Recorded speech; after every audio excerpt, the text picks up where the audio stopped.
So I want to begin by changing the title, Angie, right away. So the success factors are exactly what this is titled, but I want you to dive deeper in your head a little bit about what are models of collaboration and synergy. What have you experienced in your own life and your own professional life in particular, of course, about collaboratives, partnerships, and all the words that sound sort of similar to each other as we get into this a little bit. So there's a number of models out there, as many as you can think of, to exhibit the success criteria that we're going to be getting into and talking about in just a moment. You know, we're talking about human beings here, human beings in groups. So we're offering one instance here of how we can be successful. But, you know, human beings, personalities differ, experience, background, their sense of paradigm and how they're operating are all important elements in all of this. So I'm going to start off with this particular slide, everyone, about this river shot. And since I am at the University of Virginia with the Institute of Engagement and Negotiation, I give you my clue on what this, where this photo was taken. So I want to offer up a special prize that I know Angie will get for me for you. So tell me where this slide is taken. Anybody want to hazard a guess? I'm opening it up for dialogue right away. Who's got an answer for me? Jennifer Wampler, you can't say anything. She's laughing at me.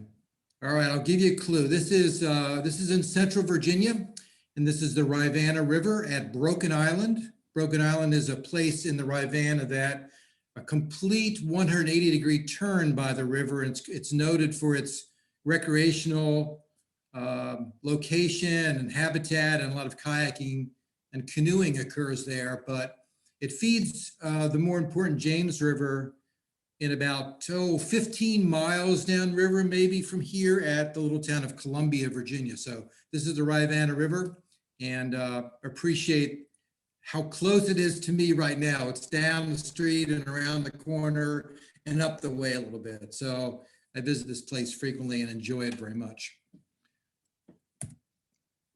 So what drives success, everyone? What makes collaboratives rather than organizations strong?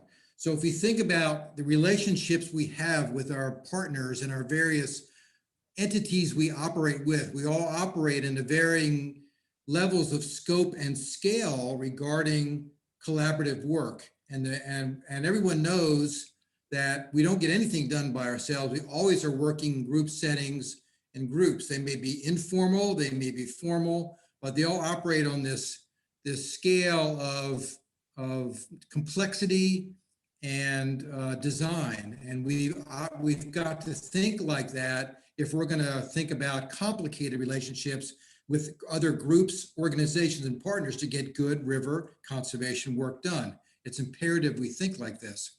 So what characteristics of ecosystem collaboratives and contribute to success on the ground? Funders like NIFWIF, and I'll tell you about our project, a little bit background in a minute, but more and more, I remember coming into the professional workplace back at around 1980 or so. That gives you a sense of my age. But when we sought grant funding, it wasn't so constrained to getting work done on the ground. As time moved forward, you know, going past the year 2000, 2010-ish time frame, the scope of grant making and grant writing became more narrow. We couldn't necessarily get as many staff in a grant as we used to do. There was an increasing focus on success on the ground. What practices could you put in? What could you implement? That was what funders really wanted. So that is still a mainstay of our discussion today. And then how can we strengthen collaboratives toward our desired outcomes? That's another way of categorizing and characterizing how collaboratives can work successfully as we move forward. So Angie, you indicated after slide 3 about polls. I got it after slide 2. Does it matter to you where we do it? No. How we do the polls? I'm ready. So if we could, let's do the polls now. All right. All right, thank you very much. So here's the first question of our poll. And it's a little bit of a trick question. I'll put that right up front to you all. So let's take a minute. If you would respond to the poll to this question, what do you believe is the most important aspect of a successful collaborative project? And Angie and I will give you a half a minute or so to figure that out. Is it enough motivated staff? Could it be a strategic planning process, an evaluation process, a decision-making process, or flexible funding?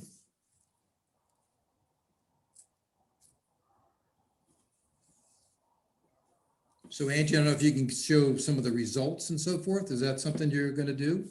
Yep. Okay.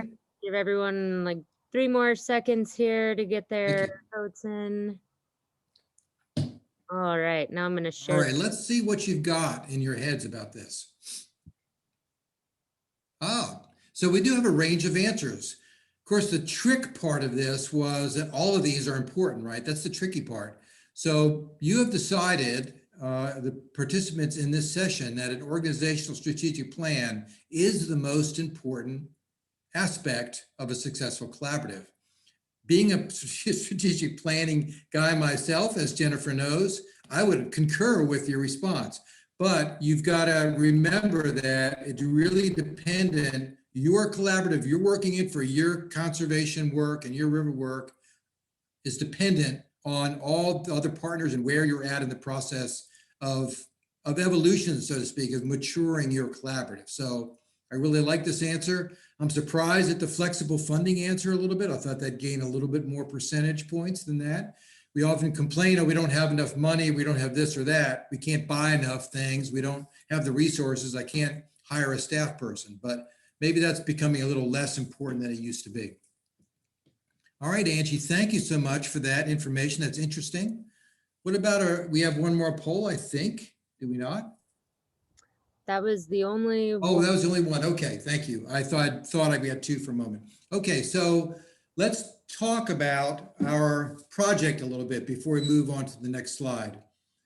The National Fish and Wildlife Foundation put out a request for proposal to examine those success factors for collaboratives. They themselves wanted to move to a more, I think, representative grant-making system where collaboratives, the forming of collaboratives, the work that groups do represented a higher level of importance than in the past. So they wanted to reward organizations that were working together successfully, and they wanted to know what some of those factors were, what was the most important factors, who is doing it well, where are gaps, and where are there places in geographically speaking where that wasn't working so well.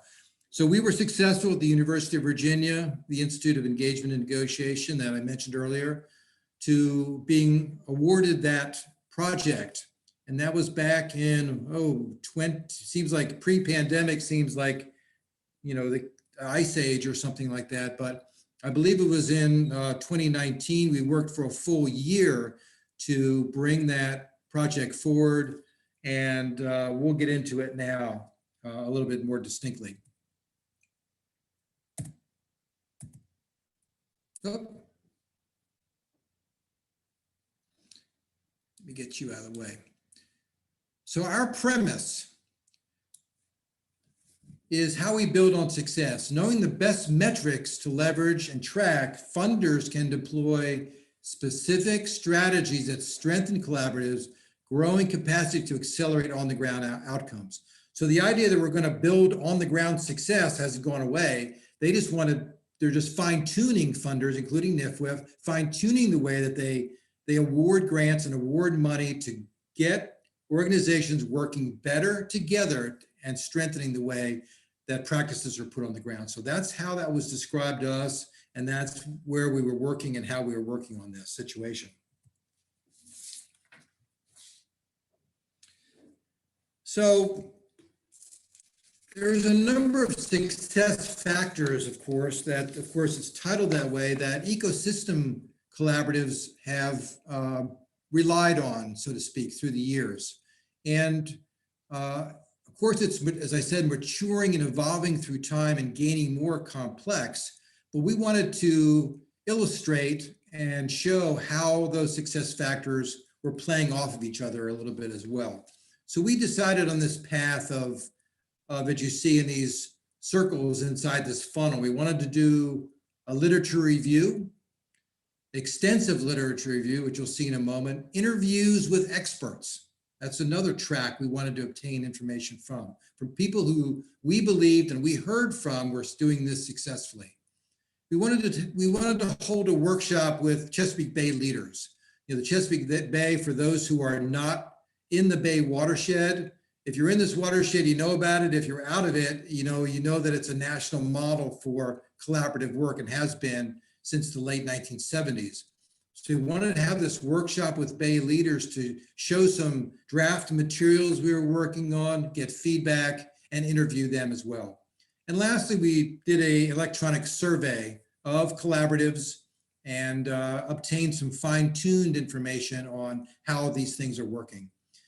This led to this more focused understanding of the metrics of success for collaboratives and leading us down this rosy path of this ideal paradigm for collaborative work. So here's our methodology: literature review, our interviews, our workshop, and then our survey, lasting a full year or more, I think, for these 4 phases of work. So the first phase was our literature review, and what we thought about is, well, collaborative work really, doesn't just reside in the environmental or conservation community. It is abound in science in general and other forms of work, right? Other topical matter. So we not only went into the environmental journals and brought out a whole bunch of sources, but we also went into medical literature. We went into public administration. We went into Journal of Business Research. So one of the benefits, and I say this with tongue in cheek, when you work at a university, you've got graduate students and interns that work with you, and they get paid nearly nothing. I remember those days as well too, but the idea that we had a good amount of help to delve into this topic and into this various topics and journals. So we did a lot of source editing and discovery. So here's what that first level of research brought forth from us. This literature review helped us generate what we are called 9 categories of emerging characteristics. We thought they'd be important, but we weren't quite sure to what level they would be important. Here they are: communication, cultures and values, learning and development, conflict management, use of data and science, extent of collaboration, collaborative process or processes, outcomes from collaboration, and funding. So these emerging characteristics of successful collaboratives came forth from this literature review of all those sources we looked at across many varied topics. So I want to insert this pause for a moment on this slide presentation and see if we can generate a little discussion on what we believe were the most important, or you believe the most important in the collaborative you work in, or collaboratives you work in, these 9 categories. Who would like to offer something this afternoon on one of these emerging characteristics and why they're important, or they're important to you? Who would like to start us off?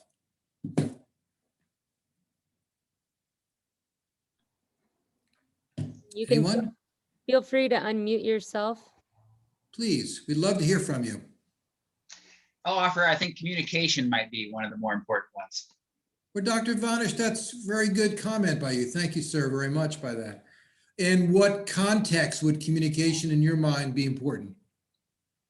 What's the background for you?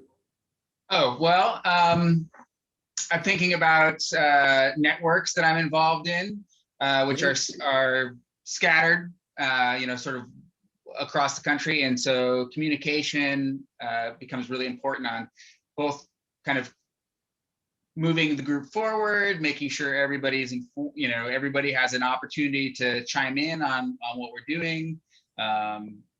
pretty much all aspects, I suppose, but communication becomes, I think we spend a lot of time working on that. I think you're right. It's one of it's concur completely with your comments. And really for me, communication is such a vast topic. You know, communication simply for us might be, heck, you know, we're going to talk on the phone tomorrow at 10 o'clock. We're going to converse. Heck, that's communication. But you've got this interrelated hierarchy and complexity of communication tools and techniques. And now we're all, Sure. you know, Zoom experts and all that. And sometimes it's really simple and sometimes it's not. So that is it's a big topic. And to be good at it requires not only the tools and techniques, but also the idea of patience and tolerance and compassion and all those things that are human values that are really important. Thank you, Dr. Jim. How about another comment on these 9 categories? Who would offer something different than communication and why it's important to you? As Angie said, please unmute yourself, give us a comment or two so we can make this a good dialogue this afternoon.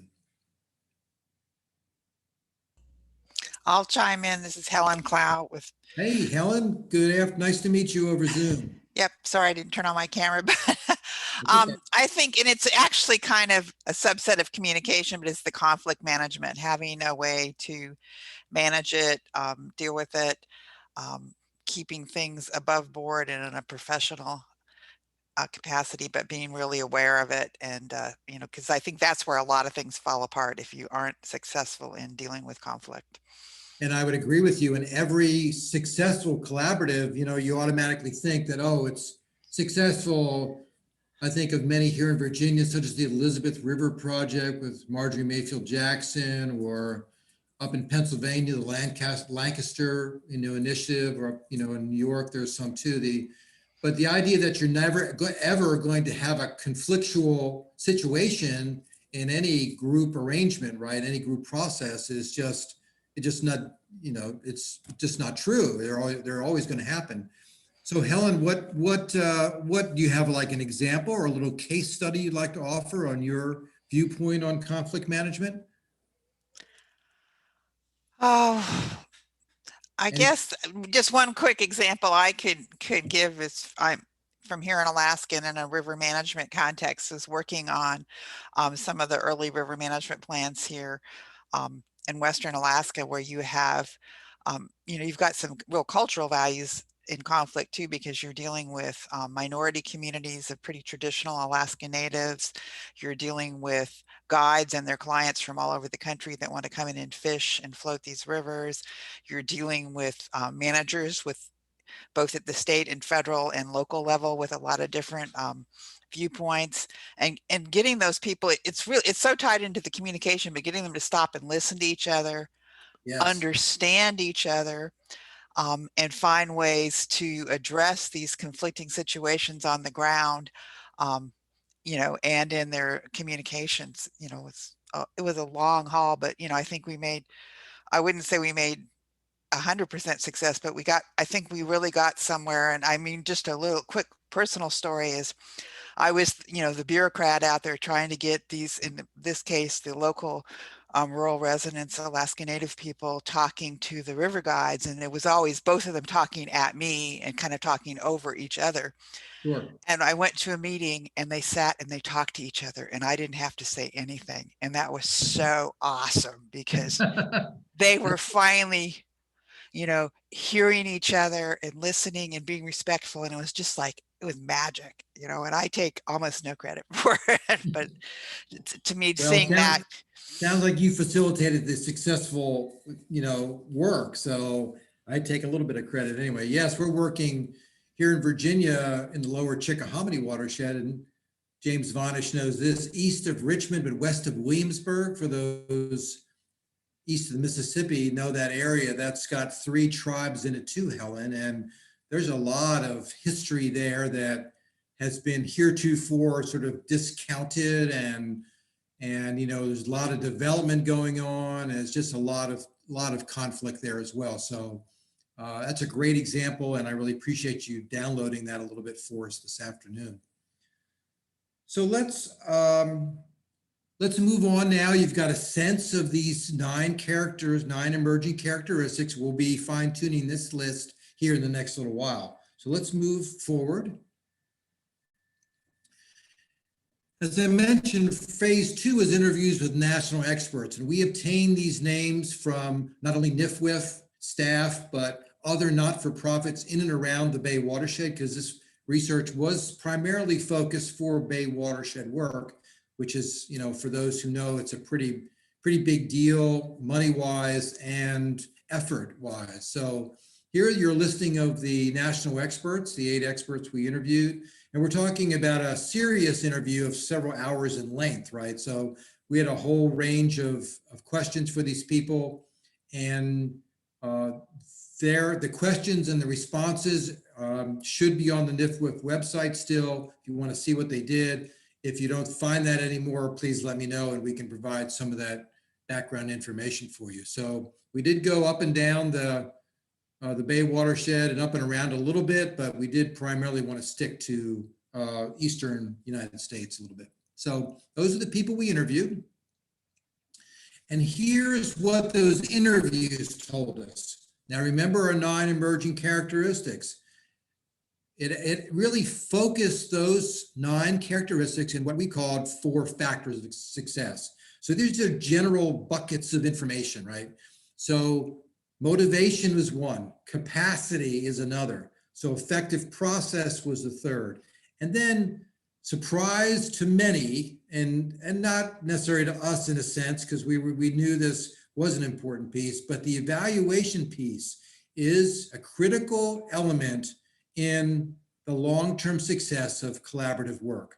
So here are your 4 buckets, and we're going to again fine-tune this in a little bit, but we have now, you saw that funnel in the beginning of the PowerPoint. Now we're getting down a little bit more. We've got these 4 factors of success.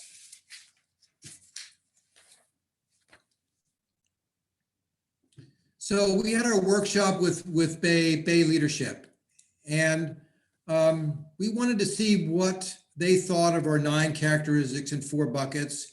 And, you know, this is simple. I won't go into it very much, but we spent a day up at the NIFWIF office in Washington.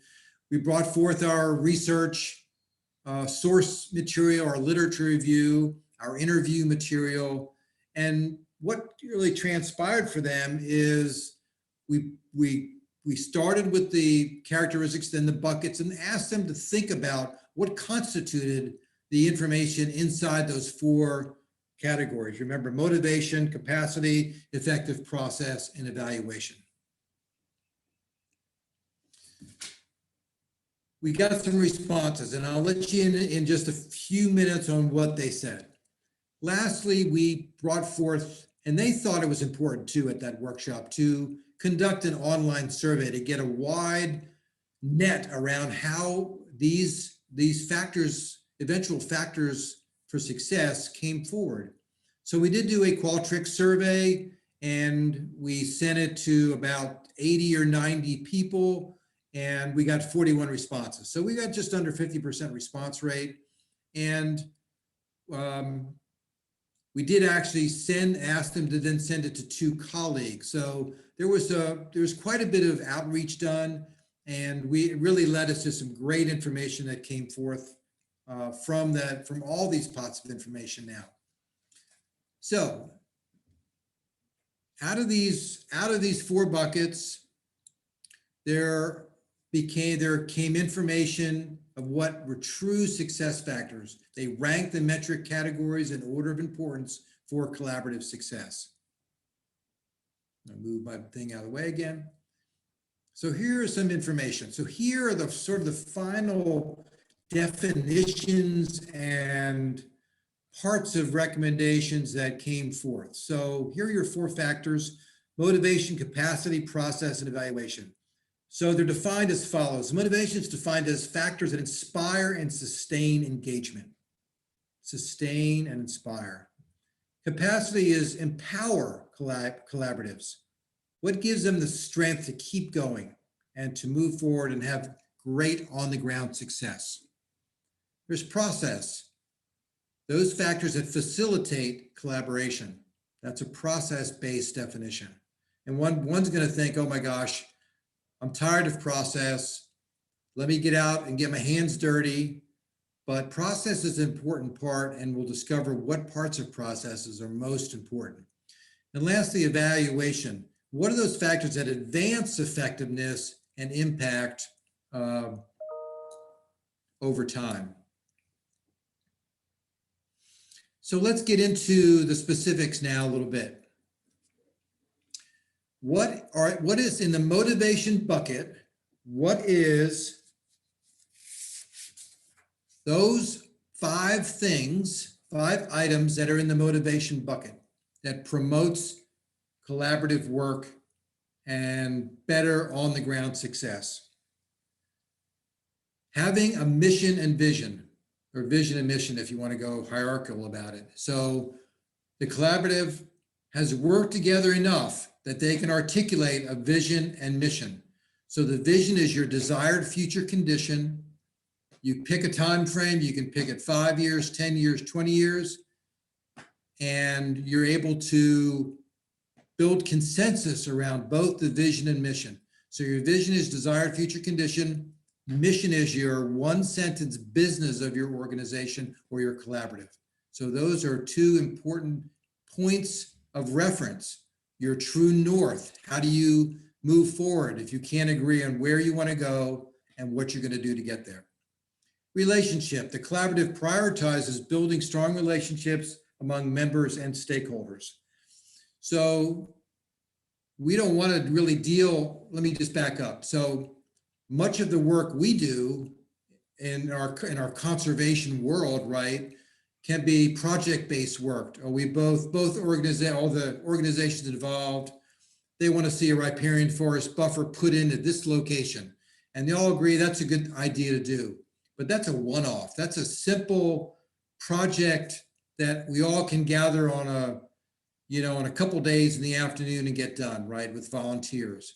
But this is what we're talking about. If you want the collaborative to persevere, you want to have long-term success, you emphasize relationships in that motivating, setting up your collaborative and the motivating force. Leadership, it has to have effective and dynamic leaders. There's usually, a lot of our conservation work is based on a reaction to a problem. I remember back in dealing with the Shenandoah River, and there is some fish kills in the Shenandoah River, which is, of course, iconic river in Virginia and in the East, right? So that a fish kill and restoration work and conservation work began to occur following a fish kill. Didn't know what happened, why the fish were killed, but that's a reactive stance, right? So a local leader, a local champion emerged and led a short-term collaborative work to get things going, but it wasn't a long-lasting leadership venture for that particular person. So the leadership can change, but it's got to start out with a strong, dynamic leader. We talked about communications. Dr. Vanish mentioned just how important communication is. So collaborative builds on communication links and ups the ante is not only communication among members, but outside through outreach and external work. So talking about your success, your lessons learned, all important things. And lastly, for this bucket of motivation, strategic planning, that initial poll we took about the importance of strategic planning, I can't overdo this point, is that if you can build consensus around your path forward, your goals for the collaborative, and how are you going to get there, then it's difficult to make it a long-term thing. Okay, we'll move forward. Here's your most promising funding strategy. So we presented all our work and we offered back to NIFWIF these funder strategies to enhance the motivation for people who are seeking money from NIFWIF. Here they are. We want to provide funding to assist collaboratives in hosting meetings, outreach events, and network events that build relationship and sustain momentum. So we want that to be a part of the funding that organizations get when they're building collaboratives. We don't want to just negate that or not think about how to build relationships on the long term. So to get more practices on the ground, you've got to have relationships that do that. Fund a collaborative coordinator staff position. That heretofore has been a little historically vague in how that's done. I know some funders do it, some don't. You don't have to write it, your grant in a particular way to get the funding to get a staff person, but we're advocating back to NIFWIP that you could provide money and you allow that to happen. Provide pass-through funding that collaborators can manage themselves, incentivize and reward members and stakeholders to participate. So not only can the collaborative themselves receive the money, but they can use that money in some cases to pass it through to other organizations and get more work done. Lastly, for motivation, provide long-term and flexible operations funding. So don't be so constrained when you offer money to a collaborative to do conservation work that it's so structured that you can't move around in, or you can't transfer money from one little pot to the other, for example. So you've got to make it flexible and open as much as you can. So those are the funder strategies for motivation. Let's move to capacity as our next bucket.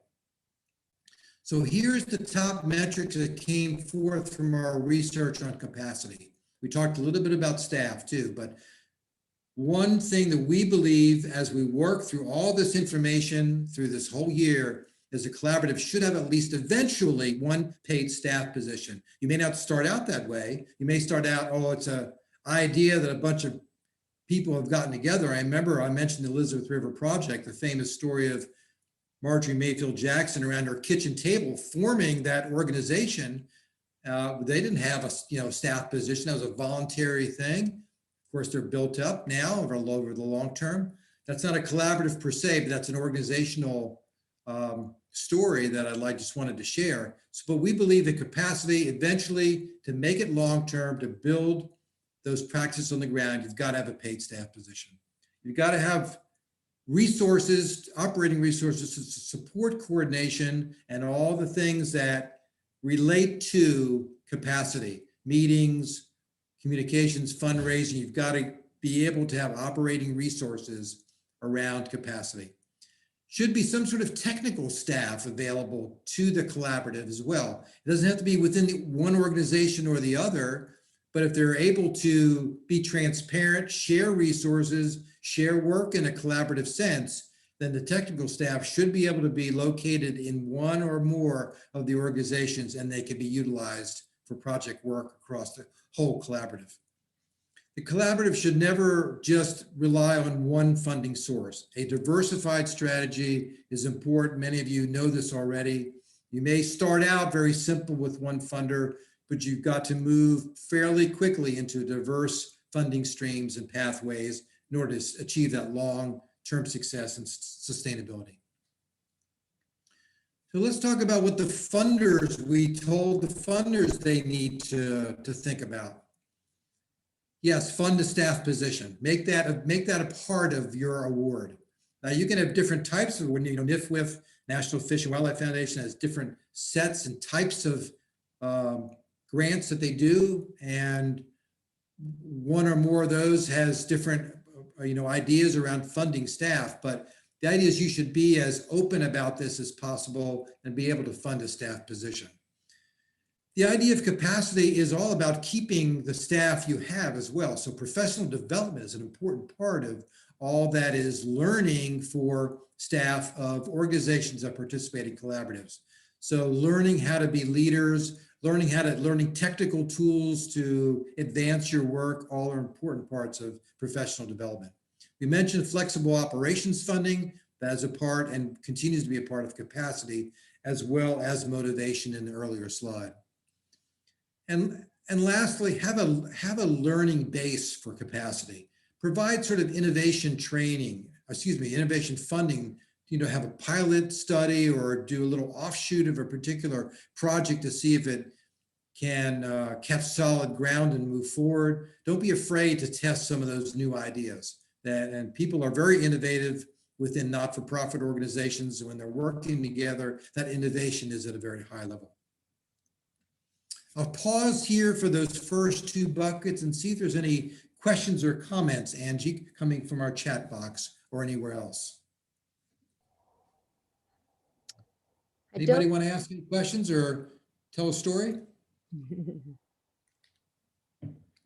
Right now, I don't see any questions or comments in the chat, but that's a great reminder. If anyone does have any questions or comments, feel free to put them in there. Or Thank you you so much. unmute and ask a question as well. Okay, we'll move on. We'll leave a little time at the end for questions too, with all these great experts in our room today. Let's move to process. And I'm a process guy, as many of you know, and I believe that effective process can make the world go smoother. You know, I only think about process because without it, there's more of a chance of chaos, right? So we're trying to limit chaos and build the process so we can ease into collaborative project work. That's where I sit here talking to you today. So there are 5 areas around process that our research and our work did regarding successful collaboratives. The first is effective meetings. Maybe that first meeting of your collaborative was around lunchtime and coffee at Starbucks or something like that, or somebody's kitchen table in the case of the Elizabeth River Project for that organization. But we need to think about consistency, regular meetings. Doesn't have to be like every month you come to a meeting whether you need it or not. I'm not talking about that. I'm talking about effective meeting frequency, quality work, things to talk about in order to move things forward. That's not only that social and emotional intelligence to know when that's appropriate, but it is also a structural issue as well. Second thing, a decision-making protocol. Now, I've been to lots of meetings in my life where Robert's Rules of Order was the case for meetings, right? I'm talking about a consensus, whether it's informal or not, an agreement within the group and how we're going to decide on what to do and how to move forward. So, and that is conveyed in an appropriate manner to stakeholders and followed each and every meeting. So a little bit of structure thrown in there too. Governance is important as well. So clear governance structure. Now that doesn't necessarily mean, you know, chair, co-chair, secretary, treasurer. Doesn't have to have all these positions listed, or president, vice president. You know, there's these different structural arrangements in governance. It really is defining that collaborative for yourself and the work that you are doing. So it's only as complicated as you want to make it to be, but there should be some decision-making process and also a governance around how it's done. If you're going to be in for a long time, you want to think about bylaws. If you're going to form something, a not-for-profit, around a collaborative approach, you know, those are things, some rules and guidance to live by is how I would define governance. Some policies, protocols and policies that define operations, right? So it also can be it can be informal. It doesn't have to be written down and voted on and all that. I'm trying to offer to you today that these topics of process don't have to be what you might think of when you attend, you know, a particular local club meeting or something. I'm talking about a way of doing business that brings the highest level of success, the most practices put on the ground, and this continuing perseverance of keeping the collaborative alive.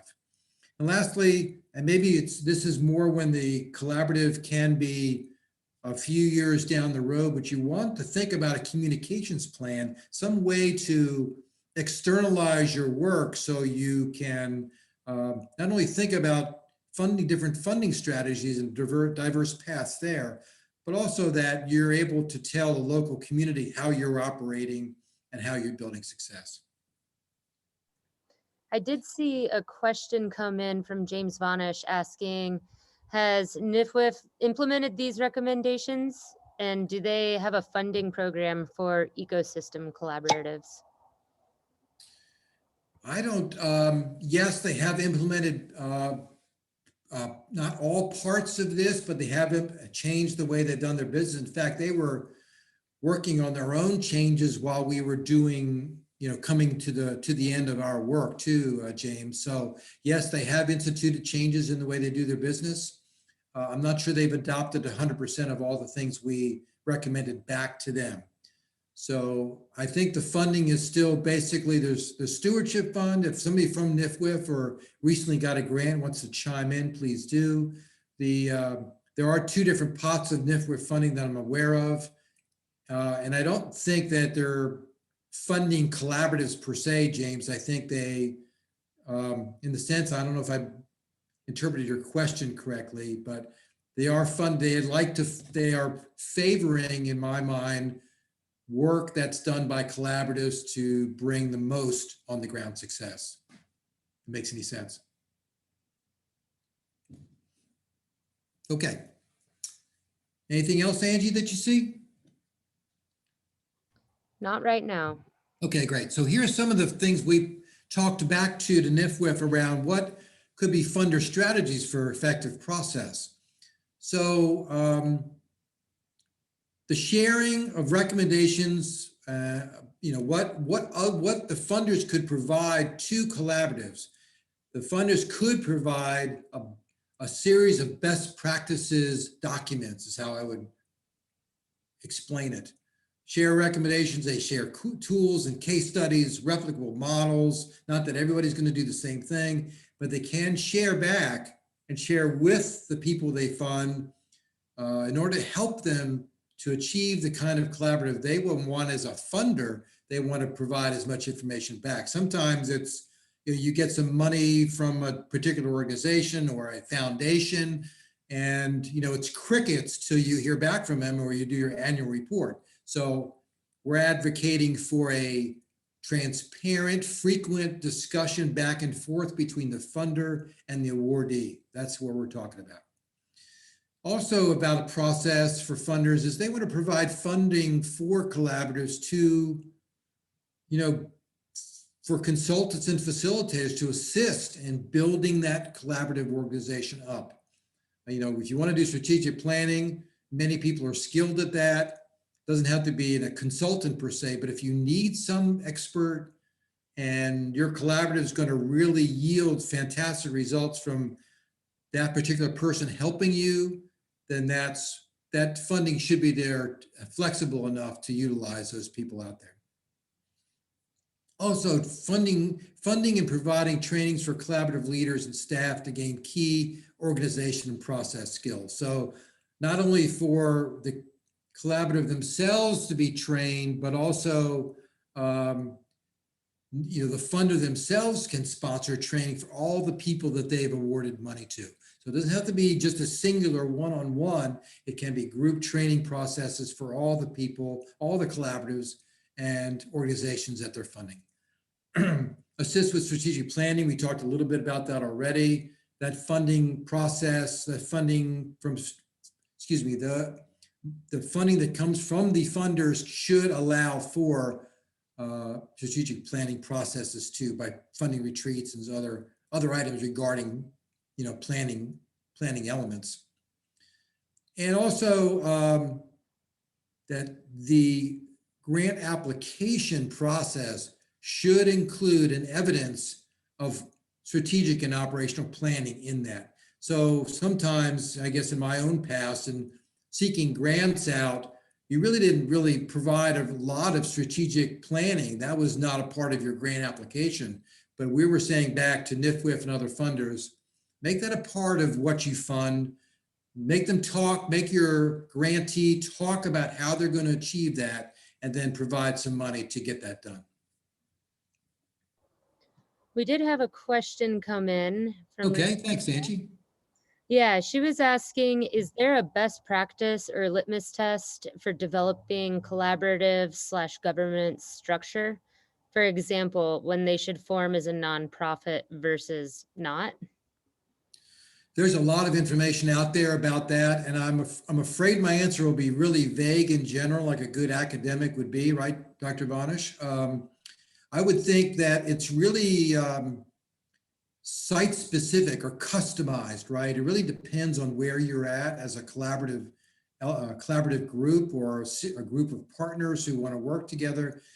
that structure should be, I will say it should be a grassroots decision initially, would be my perspective I've offered back to the person who asked that question. So if say you're getting together, you've gotten together for say a year or so, you've done some projects together, it seems like you work well together, that advancing the collaborative work seems like a good idea. And maybe there's a grant opportunity coming up you want to share in that writing of that grant. I would think about getting together and deciding informally, well, how do we make decisions? What structure do we want to offer back to the funder that we're going to make decisions a certain way? So it's really starting out in a very informal grassroots approach that may change one day. Maybe in a couple of years after that, you better formalize things. But sometimes I've seen where when you formalize something like this, that it actually becomes less efficient and less effective, right? You become sort of stodgy and too structured. So a lot of innovative work happens when things are informal. So I would offer that back, Angie, to that person. Thank you. Thank you. Now let's get into our last bucket. It's just 4:30 now. We're just a few minutes left. I want to have some time for some questions at the end and comments and general discussion. So let's look at the most mysterious part of this 4 buckets, and that's evaluation. Clearly, I know exactly either what you're thinking or what you're saying. Why would I want to evaluate myself, or why would I want an evaluation process to tell me what I've not done wrong, or highlight my errors and gaps? Well, clearly this is something that all of us have had problems with through the years, in the sense that we didn't think about evaluation. I mean, we're moving forward. We have this group of partners. We're working together. We've got a strong collaborative sense about ourselves. We've done lots of projects. What could go wrong? What do we need to think about that we haven't already thought about? Full steam ahead, right? It is often so clear to me that a simple evaluation process, going back and looking over every year, once a year maybe, or twice, think about where the gaps, just conducting a SWOT analysis, strengths, weaknesses, opportunities, threats, or challenges, right? A simple reflection of how you're dealing with the collaborative's work is essential to improving these areas, these 4 buckets: process, capacity, motivation, and of course, evaluation too. So we offer 3 things back to you as people who want to, or are working in collaboratives now. So here we are. In your strategic planning processes, however formal or informal they are, and you've got a goal, which is what you're going to do, and you've got a strategy or an action step, which is how you're going to achieve it. You want to have some sort of metric there. You want a metric to tell me if you're being successful. This collaborative will plant 20 miles of riparian forest buffer by the year 2022. There's your metric. Well, if that is what your goal is, because you've got some money to achieve most of that, and you have a stretch goal, and there's a little more to do, if you don't take the time to reflect back on either we did that or we didn't do that, and what was the reason for both of those things, then you're not taking stock of where you are in the world. It could be a factor that you didn't think of, or it's out of your control. So this is a really important thing. So a programmatic evaluation based on those metrics, AKA indicators, goals, outcomes, whatever you want to call it, is really important to think about. And I can't stress that enough, that evaluation, programmatically speaking, is really important. And being a government guy in my career, we of course did that all the time. And it can be used very effectively if done right and with sincerity. The evaluation itself. So this process evaluation, the collaborative has defined indicators, milestones, and goals for the development of capacity and processes. So just another little take on evaluation. That's sort of an internal view, right? The programmatic is an external sort of view of the world, right? We planted this, we put in this rain garden, we restored this river. Those are external goals. If we want an internal goal, how are we working? how can we improve our processes? Is it time for a change in our governance?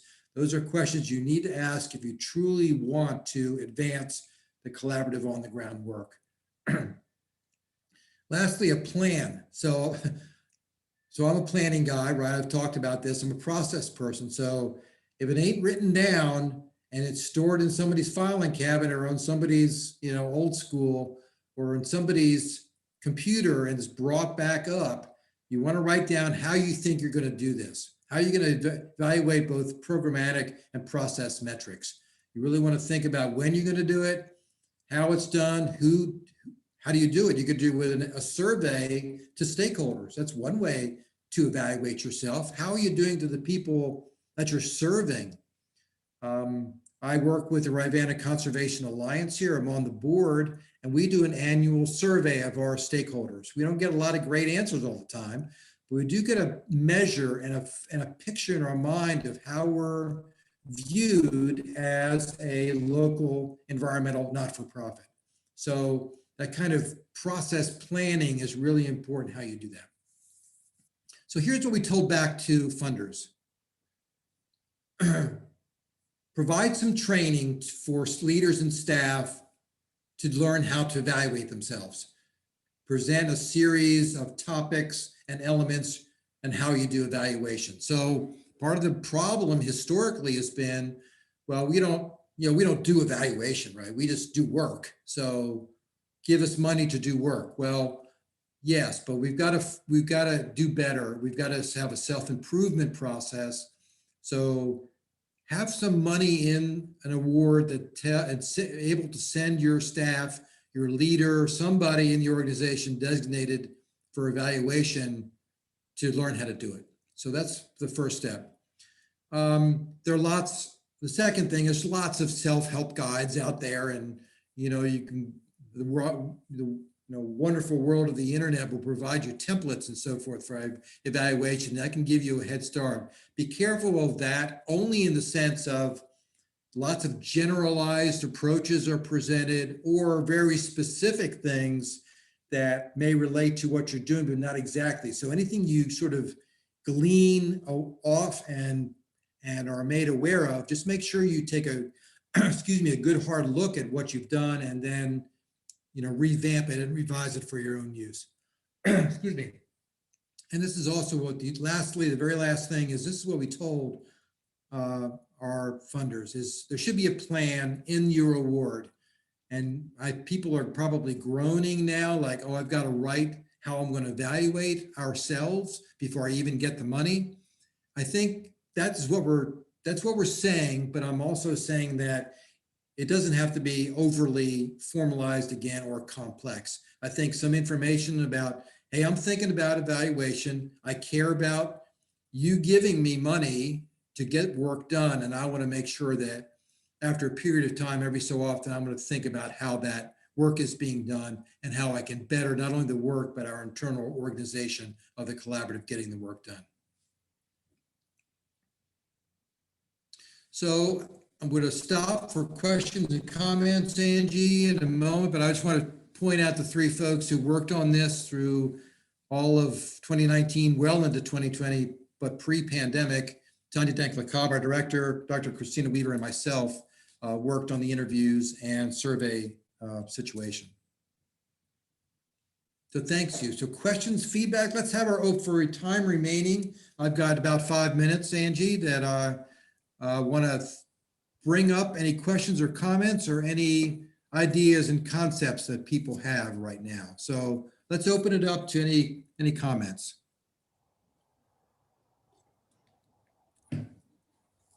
I know it's getting late in the day.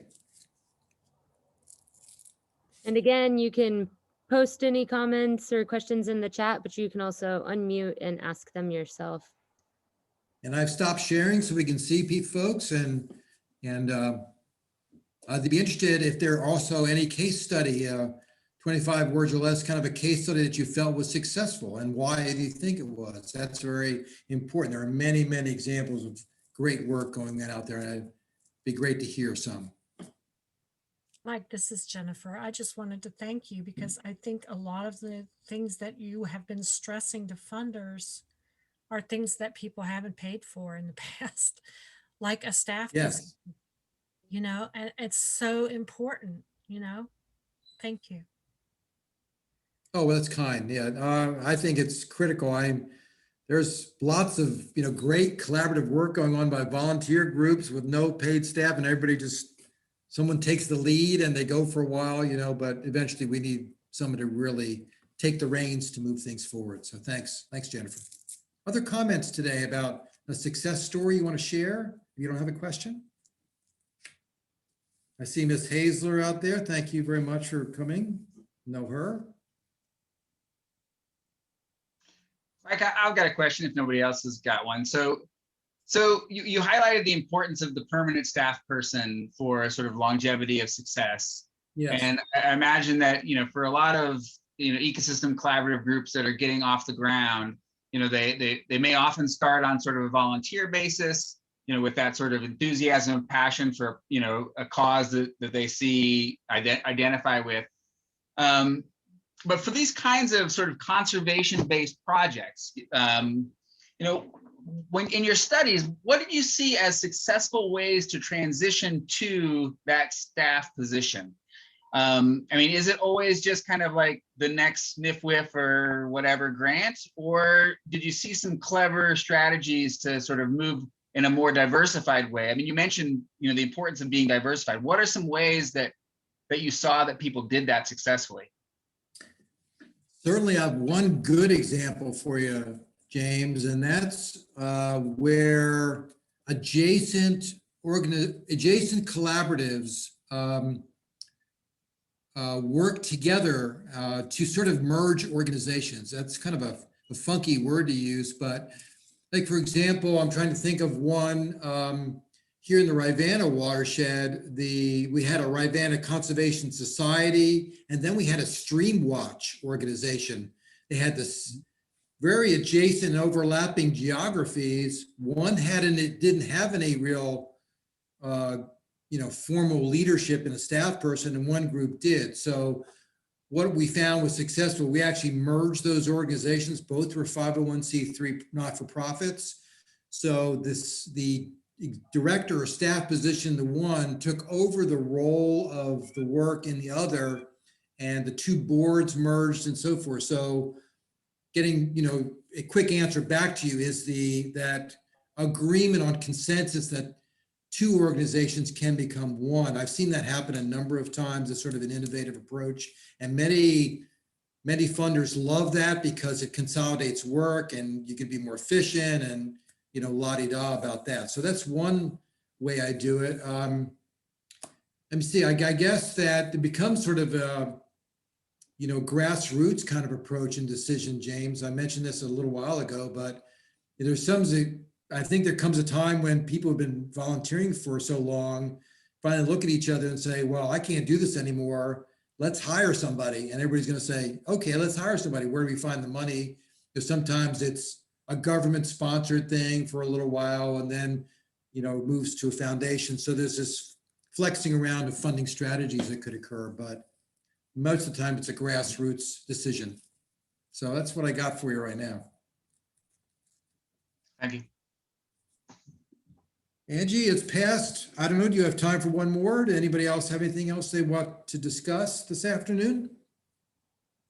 I think we have time for one more. I saw one just come in from Risa. Let me put my glasses on. What are top 3 attributes of success for a collaborative and top 3 most common reasons for failure? Oh my gosh, that's 6 things, Risa.